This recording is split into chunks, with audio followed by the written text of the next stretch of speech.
The knife wasn't the frightening part. The frightening part was how steady her hand was around it. Amara pressed her back against the cold marble of the pantry wall, tasting copper on her tongue where she'd bitten the inside of her cheek. The air smelled of crushed thyme, gun oil, and the faint cedar cologne that clung to every doorway in this house like a warning. Somewhere down the corridor, a champagne flute shattered. Laughter followed, brittle and expensive. Above her head, a chandelier trembled, not from music, but from the weight of 200 people who had no idea a war was beginning 3 rooms away. She could still feel where his fingers had gripped her wrist an hour ago. Not bruising, pleading. "Don't go out there tonight, Amara, please." She had gone out there anyway. Now the paring knife in her palm shook once, the first tremor she'd allowed herself all evening, and she pressed the blade flat against her thigh, hiding it in the folds of a champagne-colored gown that had cost more than her mother's rent for a year. She heard footsteps, 2 sets, one heavy, one deliberately soft. "She's in here somewhere," a voice murmured in Korean. "Find her before he does." Amara closed her eyes. 12 months ago, she had been in a Heathrow terminal, hugging her little brother goodbye, promising she would send money home from a housekeeping job in Seoul. A quiet job, a safe job. She opened her eyes and stared down at the blade. "Just one night," she whispered to no one, to herself, to the memory of a man upstairs who had held her face like it was made of something breakable. "That's all I asked for." The pantry door creaked open. A shadow filled the gap. She raised the knife, and then, from the ballroom, a woman screamed her name. "Amara!" Not a warning, a verdict. She realized then, with the clean, awful clarity of a bell struck at midnight, that she had just made the most dangerous mistake of her life, not by picking up the knife, but by falling in love with the man they were about to kill.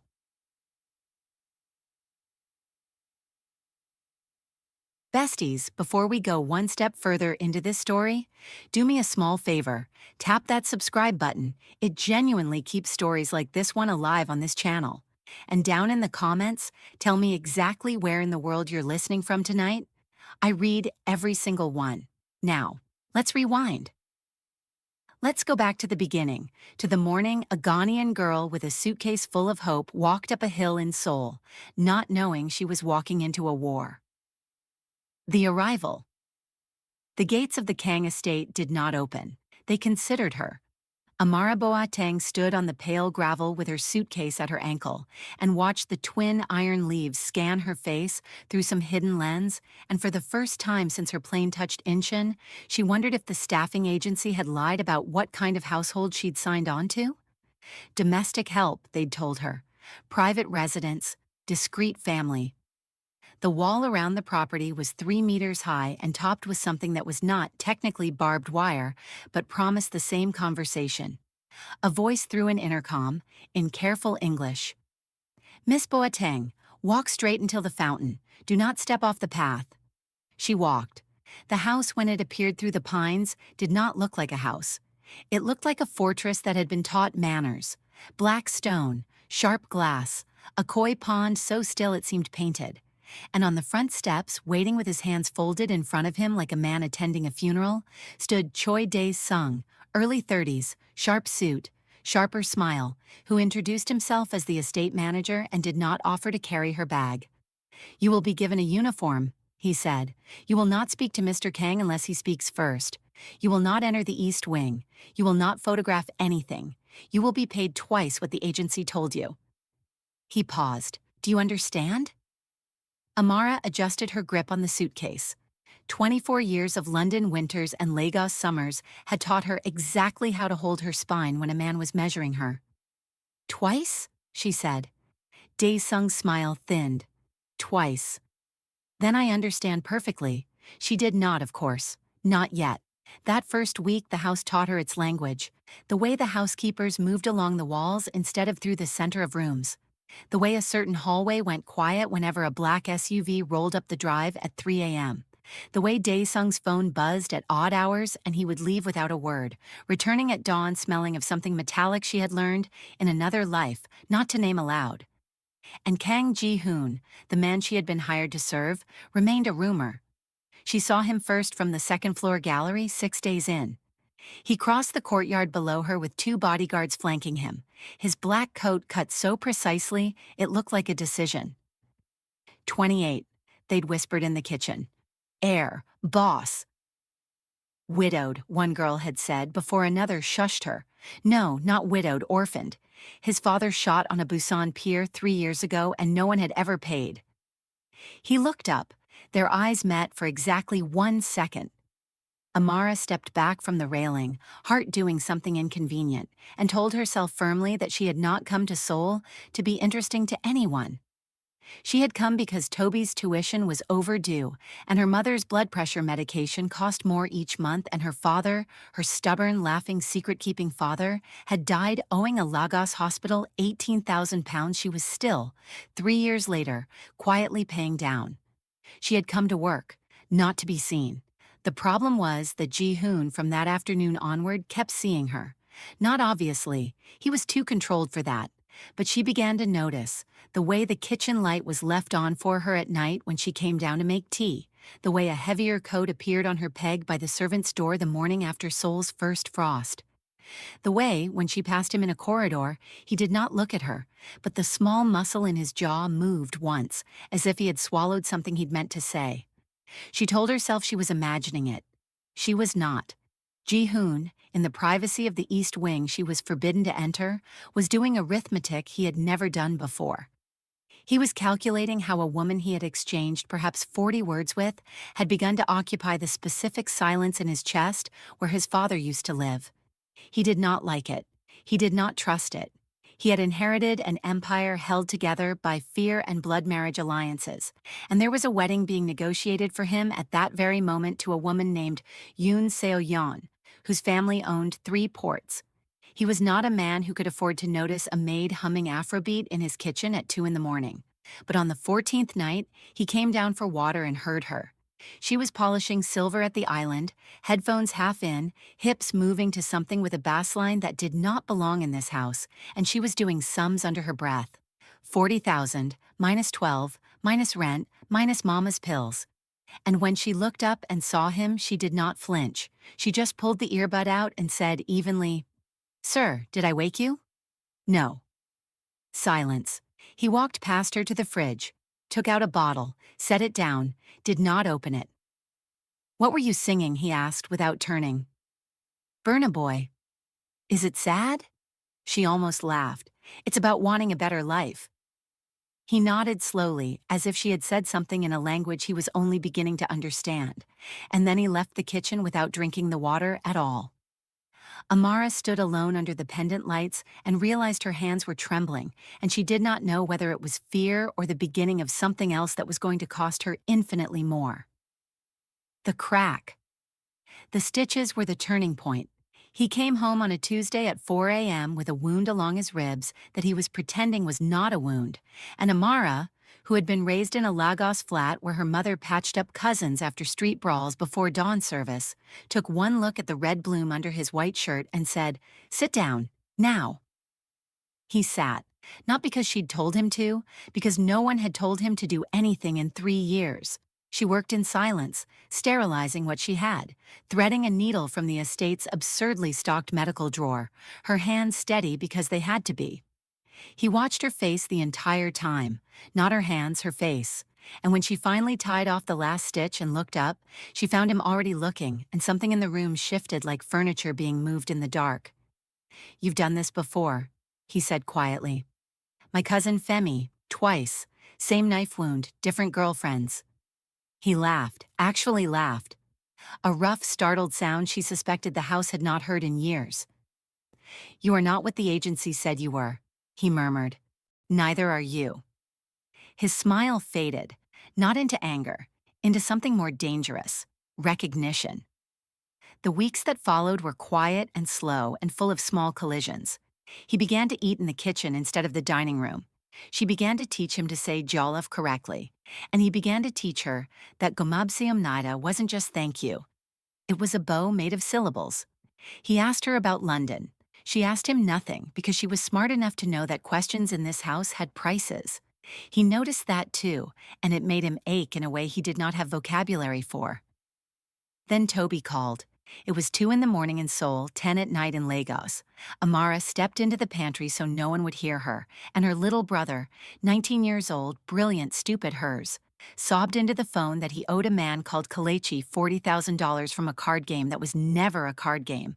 And Kalechi had sent 2 men to their mother's house that afternoon to look around. And Amara, please, please. She promised she would fix it. She hung up. She slid down the pantry wall.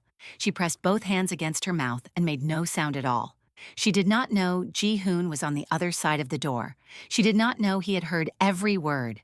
She only knew that the next morning her brother called back, hysterical again, but this time because Kalechi had come to the door bowing, apologizing, saying the debt was cleared, saying he had made a terrible mistake, saying, "Please tell your sister we meant no disrespect." Amara stood at the sink with a wet plate in her hand and understood. She found Ji-hoon in his study. She did not knock.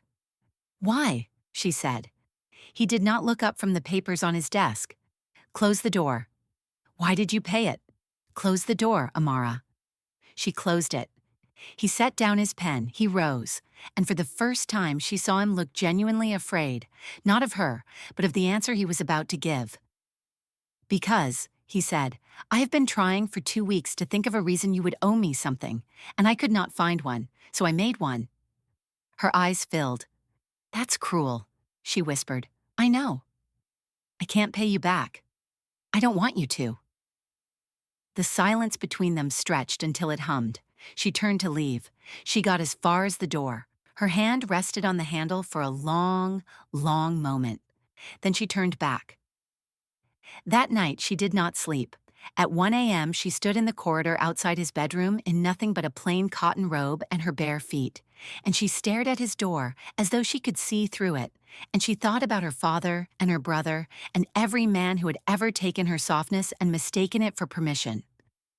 She knocked once. He opened. He was still dressed. He had been waiting the way a man waits for a verdict. "Just one night," she said.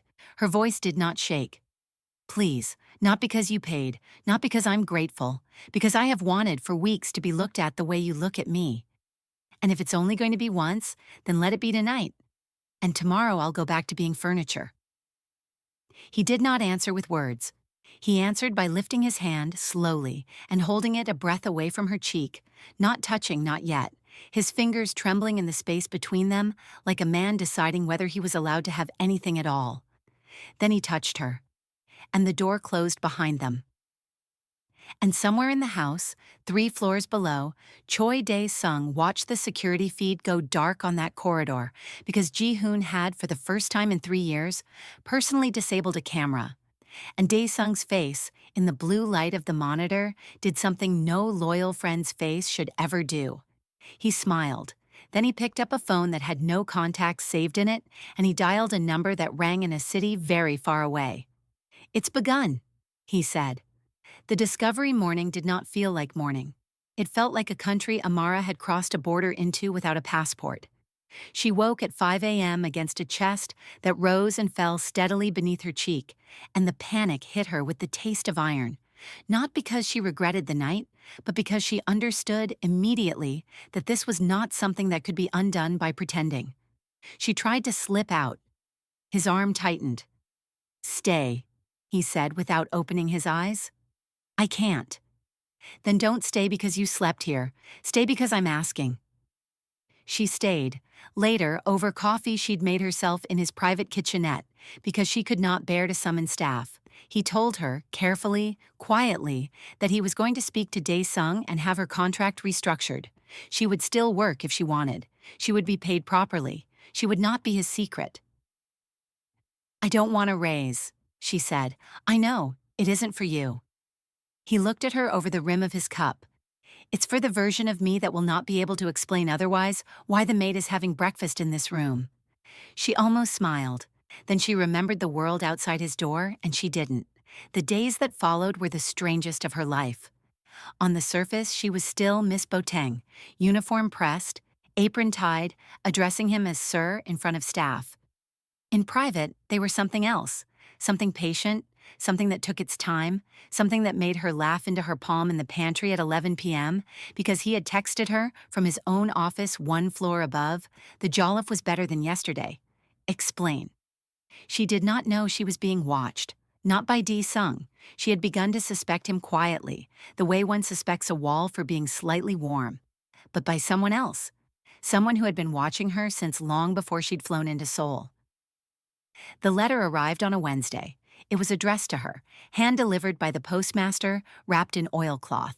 Inside were 4 older letters, worn soft in her father's handwriting, and a note from her Aunt Adaze in Lagos. My dear girl, I thought it was time you knew who your father truly was. Amara read them in the servants' garden, and by the second letter, her hands had gone cold. Her father, Kwame Boateng, the man she had believed to be a taxi driver, a hospital ward regular, a Sunday suit-wearing choir member, had in the 1990s run diamonds out of Freetown for a syndicate whose name she did not recognize at first. Then she saw it, in his own looping cursive on the 3rd page. The Kang family will not forgive us for this shipment. Tell Adize to burn the ledgers. Tell her I'm sorry. Tell her I never wanted to. The letter was dated 3 months before her father's death. The Kang family. Amara sat very still on the stone bench, and around her the garden went on being beautiful. Koi, wisteria, someone raking gravel 2 paths over. And she understood, with the slow, sick certainty of a woman who had been raised by clever people, that she had not stumbled into this house. She had been steered into it. She stood. She walked. Not to the east wing, she had no right, but to the one place in the estate no one guarded because everyone assumed no one cared. The old service records room in the basement. She had 2 minutes before the shift change. Maybe 3. She found the staffing file for her own placement in 11 seconds. She had already known where to look. She had shelved the files herself months ago without knowing what she was shelving. Her application had not come from the agency in Seoul. It had come with a personal recommendation letter in Korean on syndicate letterhead she now recognized, requesting her specifically by full name, by London address, by her mother's maiden name, 3 months before she had ever applied for the job. She heard footsteps in the corridor. She shoved the file back. She stepped into the shadow behind the shelving. She held her breath until the footsteps passed, and then she walked upstairs on legs that did not feel like hers, and she knocked, in broad daylight, on the door of the east wing she had been forbidden to enter. Ji-hoon opened it. He took one look at her face and pulled her inside. "They put me here," she said. Her voice was flat. "Someone put me here before I ever applied. My father worked for the people who—" She could not say it. "Ji-hoon, I did not know. I swear to you I did not—" "I know." "You can't know. You can't possibly—" "Amara." He took her face in both hands. His hands were shaking. "I know because I ran your name through my own files this morning. I have known for 6 hours. I was trying to decide how to tell you." She stared. "You knew," she whispered, "and you still let me make you breakfast." "I knew," he said, "and I still let you make me breakfast." She began to cry then, silently, and he held her against his chest as though she were the one whose family had been murdered, as though she were the one who had been used. And downstairs, at that very moment, in a quiet office lined with monitors, Choi Dae-sung watched them on a camera he had installed himself and made a phone call in which he said only 4 words. "She knows. Move faster." The confession. The elders came the next evening, 3 of them. Men older than Ji-hoon's dead father, in coats that smelled of tobacco and old money, and they sat in the formal receiving room and did not accept tea. Amara was ordered to serve them anyway, because refusing would have been a signal, and she moved among them with a steady hand and downcast eyes and heard every word. They spoke in Korean, but Ji-hoon had been teaching her, and grief teaches a person languages faster than any tutor. The girl is a security risk. The girl is a rival's daughter. The Yoon merger cannot proceed while the girl remains in this house. Choose. Ji-hoon said nothing for a long time. Then he said, in a voice so quiet Amara nearly did not hear it, "She stays." The oldest of the 3 men set down his cup with a click that sounded, in the silence, like a hammer being cocked. "Then, boss," he said, "you understand what this makes her." "A target," Ji-hoon said. "A target. the old man agreed, and anyone who touches her becomes one also, including you. They left, the door closed. Ji-hoon stood at the window with his back to her for a long time. When he turned around, his face had changed. "Pack a bag," he said. "Tonight. I'm not leaving you." "You are not leaving me. You are letting me survive long enough to protect you." His jaw tightened. In front of the staff, in front of Dae-sung, in front of anyone who reports back to those men. "From tomorrow morning, you are the maid who overstepped. I will be cold. I will be cruel. You will pretend to be devastated because that is the only performance that keeps you alive. Do you understand me?" Ji-hoon, "Amara, do you understand?" She understood. She understood the way a woman understands that the man she loves is about to break her heart on purpose to keep it beating.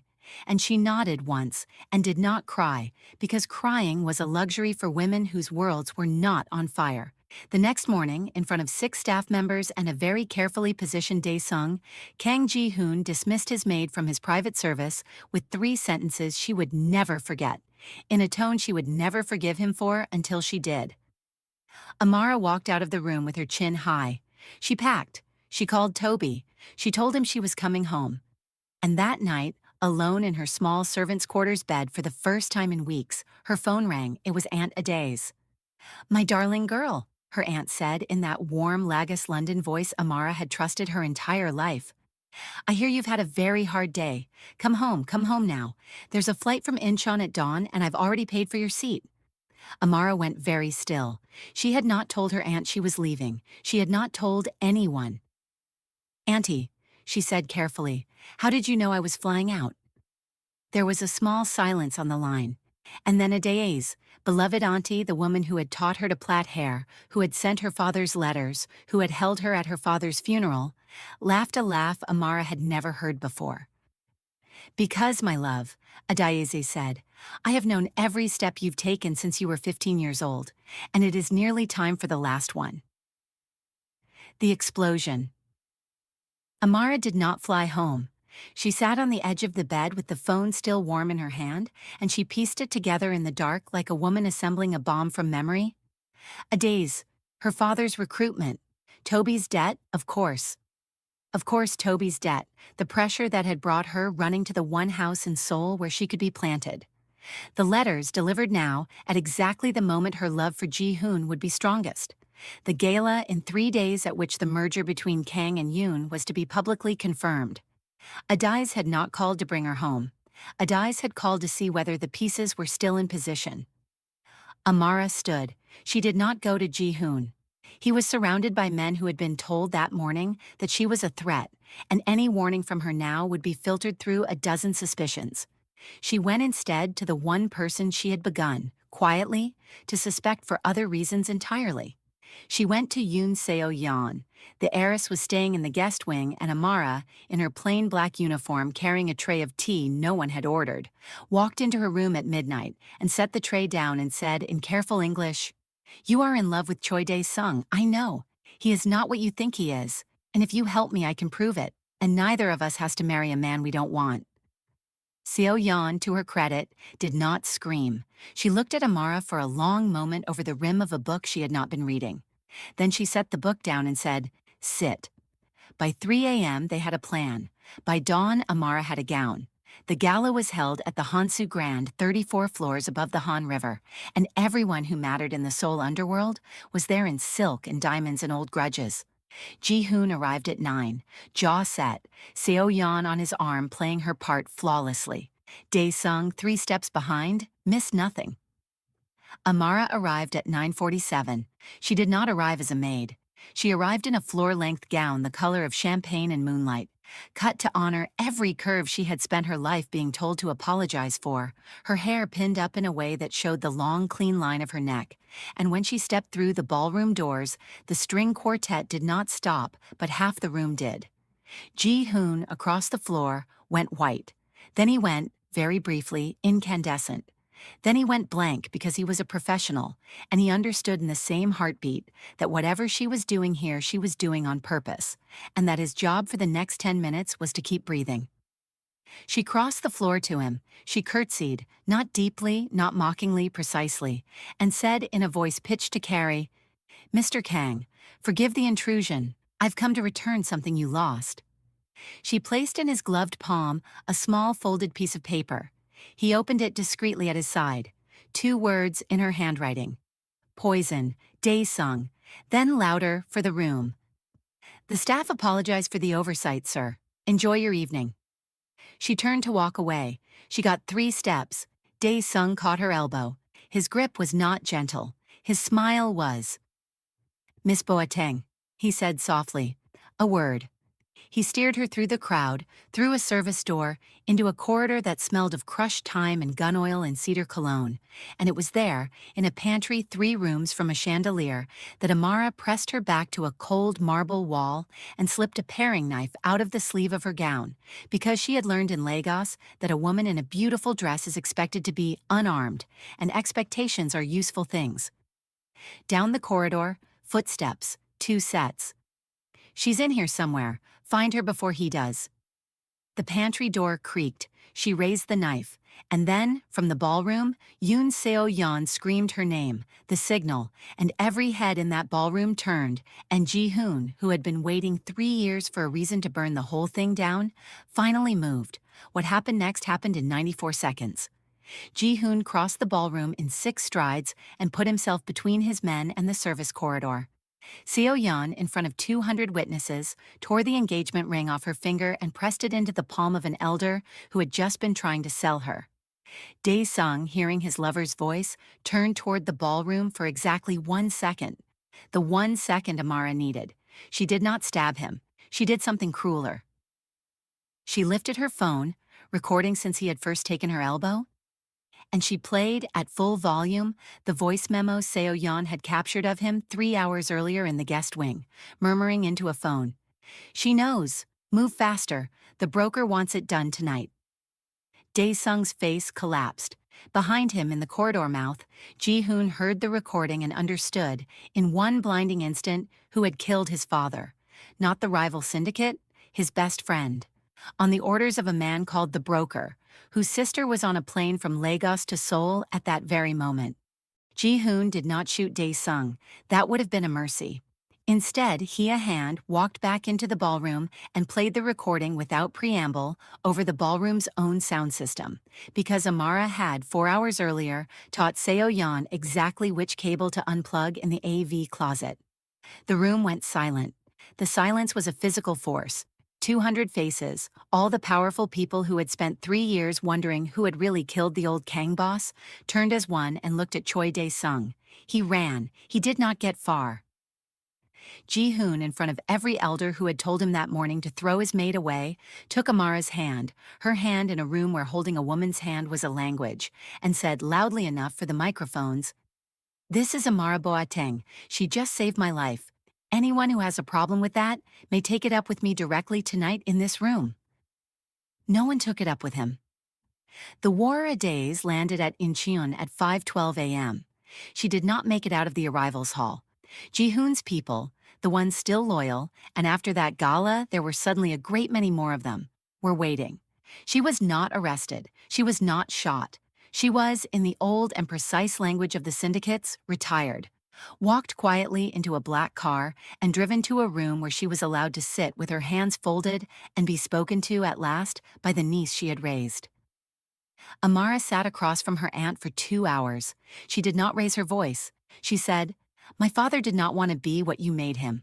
I found the last letter he wrote. He was going to leave the trade. He was going to bring us all to London and start again. You had him killed because you couldn't let him walk away with what he knew." Adaze said nothing. "I loved you," Amara said quietly. "I loved you more than I loved my own mother some years. And you sent me across the world to poison a man because your father was killed in a diamond deal 3 decades ago that had nothing to do with me. You made me the weapon." Adaze finally looked up. "You were never a weapon, my love," she said. "You were a message." "To whom?" "To anyone who believed the Kang family could not be reached." She smiled, the same warm smile Amara had trusted her whole life. "But I see now. You did not deliver my message. You delivered your own." Amara stood. Yes, she said, I did. She walked out and did not look back. The broker's network came apart in 11 days. It came apart without a single gunshot. It came apart through leaked ledgers, through frozen accounts in Dubai, through 3 magazine covers on which Yoon Seo-yeon, beautiful, articulate, unafraid, sat for interviews and spoke, on the record, about the recording that had played over the Hansu Grand speakers on the night of what people were already calling the gala. Legal warfare, public shame, whispers into the correct ears, the old patient weapons. Dae-sung was found by no one and by everyone in a warehouse Ji-hoon had once as a boy, hidden in from his father's temper. He was alive. He was allowed in the end to leave the country with nothing but a passport and a small bag. Seo-yeon had asked Ji-hoon for this, and Ji-hoon, because he had learned something new about mercy in the last month, had said yes. Toby's debt was closed properly. His mother came to Seoul in October. She met Ji-hoon in the kitchen, of course the kitchen, and after 20 minutes of watching him try to eat her jollof rice without crying from the pepper, she pronounced him, with a small, unreadable smile, acceptable. Amara's father's name was cleared quietly in the only places it mattered. And in a private ceremony in the estate's koi garden, with only a handful of witnesses, Kang Ji-hoon knelt on the gravel in front of the woman he had once tried to break in public to protect.